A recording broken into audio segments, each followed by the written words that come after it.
Dans cette vidéo, il est question de la symphonie numéro 8 de Ludwig van Beethoven.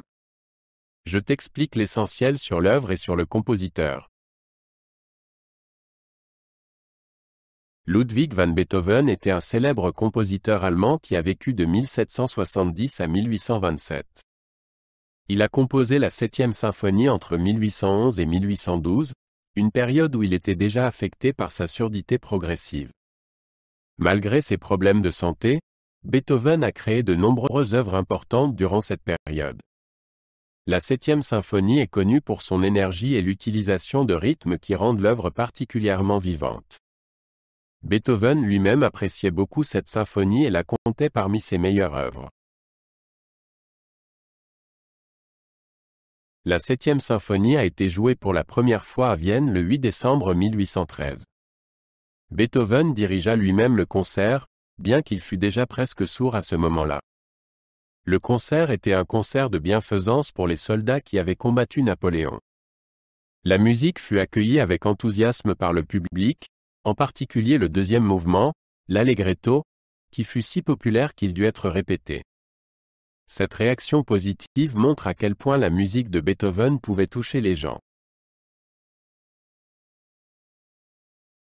La 7e symphonie de Beethoven se compose de 4 mouvements.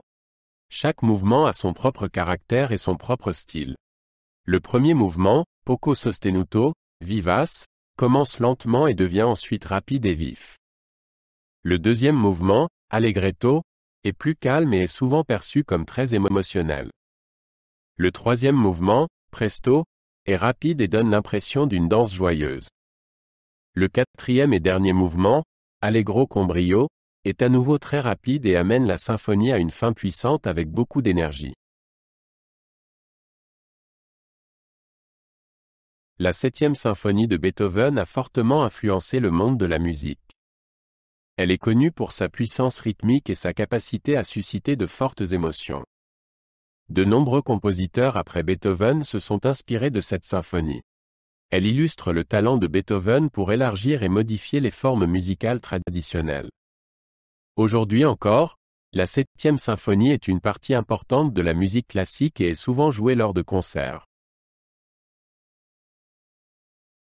Le deuxième mouvement de la symphonie, l'allegretto, est l'une des parties les plus célèbres de l'œuvre. Il possède un thème musical simple mais très efficace, qui varie tout au long du mouvement.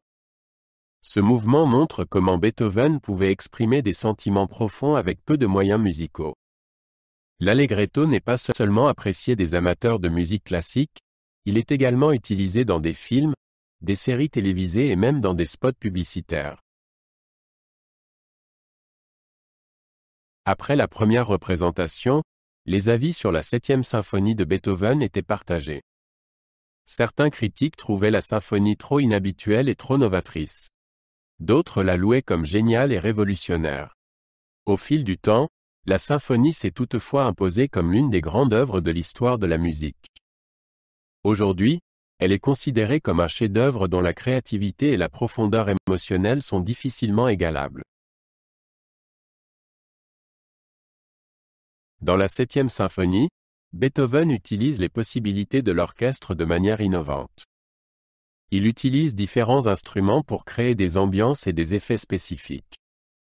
Beethoven était connu pour prendre de petites idées musicales et les développer et les varier au cours d'un morceau. Cette technique rend la musique très dynamique et intéressante. La 7e symphonie est un bon exemple de la capacité de Beethoven à écrire de la musique qui est à la fois émotionnelle et structurellement profonde. Pour la 7e symphonie, Beethoven a utilisé un grand orchestre comprenant des flûtes, des hautbois, des clarinettes, des bassons, des cors, des trompettes, des timbales et des cordes. Cette formation lui permettait de créer un large éventail de couleurs sonores et de dynamique. Les différents groupes d'instruments sont utilisés à plusieurs reprises au cours de la symphonie pour soutenir et développer les thèmes musicaux. L'utilisation habile des instruments contribue largement à l'effet général de la symphonie. La 7e symphonie de Beethoven reste une œuvre centrale dans le monde de la musique classique. Sa vitalité et sa force émotionnelle interpellent encore les gens aujourd'hui. Cette symphonie témoigne de la recherche inlassable de Beethoven pour de nouvelles formes d'expression musicale et de son influence sur l'histoire de la musique. Elle témoigne de sa capacité à créer de la grande musique qui inspire des générations d'auditeurs.